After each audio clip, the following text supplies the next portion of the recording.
Kalau dah ada sakit sebelum ambil medical card, masih boleh cover ke? Atau memang terus kena reject? Ramai orang sangka aku dah ada sakit, memang tak boleh ambil medical card. Sebenarnya itu tak 100% betul. Dalam takaful, satu benda yang korang kena faham pasal existing illness ialah penyakit yang dah sedia ada sebelum sign polisi.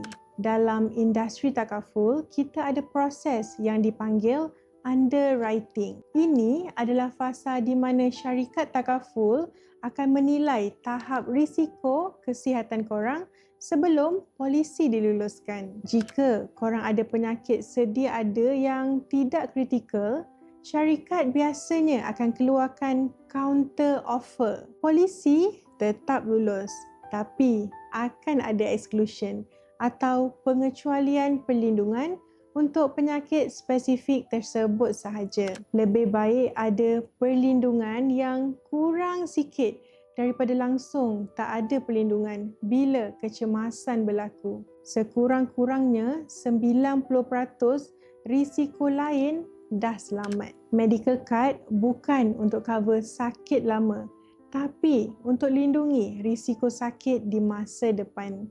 Jangan lupa follow dan share video ni. Saya Aina, Takaful Advisor anda.